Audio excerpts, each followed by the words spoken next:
Salut à tous, bienvenue sur ma chaîne de formation en automatisme, en informatique et en électricité. Alors aujourd'hui dans ce tutoriel, je vais vous présenter comment faire une régulation on-off avec Hysteresis. J'ai utilisé deux langages de programmation. J'ai utilisé le langage SCL pour faire tout ce qui est calcul et puis aussi activer les sorties logiques de chauffage.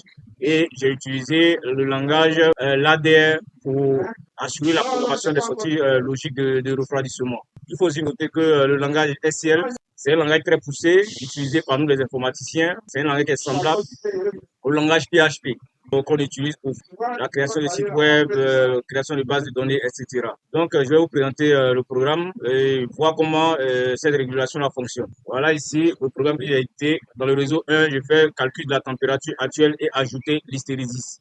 Donc, je fais tout ce calcul-là en langage SCL. Et puis maintenant, dans le réseau 2, je fais, comment on appelle, l'activation de chauffage et désactivation de chauffage. Là, je trie ce code aussi en SCL, comme vous le voyez là. Et puis maintenant, dans le réseau 3, je fais activation et désactivation du refroidissement. Là, j'ai utilisé le langage l'ADR pour le faire. C'est plus intéressant d'utiliser le langage SCL dans les calculs. Voilà, conversion, calcul, etc. Maintenant, la partie logique, les parties logiques, c'est-à-dire les sorties logiques qu'on active, c'est intéressant d'utiliser le langage LADR. Mais ici, j'ai décidé de coder aussi en SCL sur les sorties physiques là, activées là, pour vous montrer comment activer les sorties logiques avec le langage SCL. Donc, on va passer à la simulation. Donc, comme je le dis toujours, rejoignez la formation pour bénéficier de ces merveilles. Il faut noter aussi qu'il y a un travail acharné qui se fait dans cette formation. Alors, rejoignez la formation pour que nous puissions apprendre beaucoup de choses ensemble. Alors, la formation est toujours lancée. Ceux qui veulent se faire former en automatisme industriel, veuillez me contacter, qu'on puisse travailler ensemble. Il y a beaucoup de choses que je vais développer dans cette formation, comme je le dis toujours. Donc, rejoignez la formation. Voilà, on va simuler le programme et voir comment le programme fonctionne. Le réseau 1, comme je l'ai dit tout à l'heure, c'est la partie où je fais la conversion, calcul, tout, etc. Le réseau 2, je fais l'activation et désactivation en SL. Dans le réseau 3, je fais l'activation et désactivation du refroidissement. Ici, il faut comprendre que cette régulation on-off avec hystérésie, ça nous permet de réguler la température dans une zone. Voilà, c'est l'objectif. On est en dessous de la température de consigne, on fait le chauffage. Quand on atteint la température de consigne, on commence à refroidir, soit avec un ventilateur, etc., ou n'importe quel équipement. Donc, c'est un programme de régulation on-off avec hystérésis. Température inférieure égale à 159,5, on fait le chauffage. Et puis, température supérieure égale à 160,5, on fait le refroidissement. La consigne de température qu'on va atteindre, c'est 160 degrés, comme on le voit là. La température lue par la sonde de température, actuellement, on est à zéro parce qu'on n'a pas, comment on appelle, on n'est pas en train de chauffer et on n'a pas connecté une sonde réellement à l'entrée analogique. Si on avait connecté une sonde, forcément, actuellement, on allait lire la température ambiante. Mais comme on n'a pas connecté le sonde, on lit comme température actuelle zéro. Maintenant, on va passer à la phase de simulation. Je vais ajouter la table sim et prendre l'adresse de la sonde de température IW96.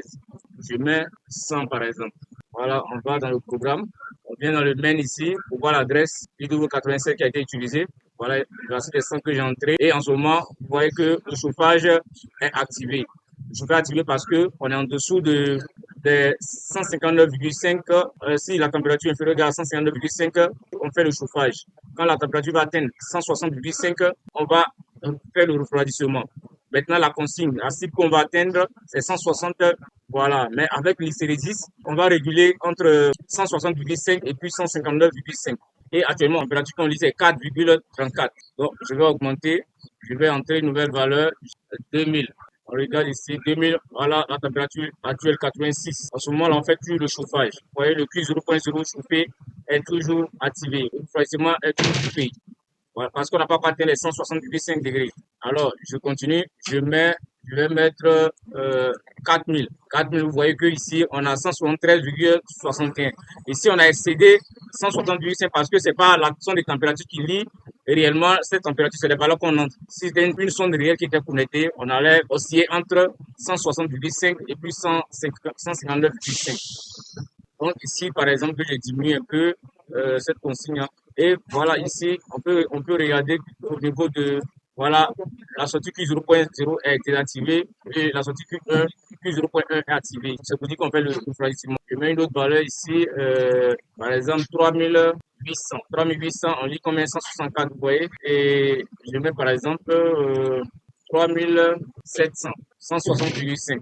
Vous voyez, en ce moment, on regarde ici, on voit ici que le refroidissement est toujours activé. Ça veut dire que nous sommes en train de refroidir la zone. Donc, on refroidit la zone. Normalement, la température doit pouvoir baisser. Voilà. Donc, si la température baisse, à ce moment-là, on suppose que la température baisse, puisqu'on fait le refroidissement. Donc, je mets 3000 ici. Oui, à 3000, on voit que le refroidissement s'est désactivé. Nous sommes en train de chauffer. Vous voyez ici, le chauffage est activé. C'est le code SCL qui est là qui gère le chauffage. Donc, voilà comment programmer une régulation on-off avec hystérésis. Donc, je vous invite à rejoindre la formation. Il y a des choses très intéressantes à découvrir dans cette formation. Comment écrire des programmes en langage SCL, en liste d'instructions et l'ADR. Maintenant, je vais vous présenter l'extrait de notre séance d'hier. Voilà, nous avons étudié tout ce qui est capteur qui rentre en ligne de compte dans le domaine de l'informatique industrielle ou de l'automatisme industriel. Je vais vous présenter l'extrait de la séance pour montrer vraiment qu'il y a un travail qui se fait dans cette formation. On se retrouve après l'extrait de la séance d'hier. Les consignes de l'opérateur et des comptes rendus des capteurs continuent le cycle.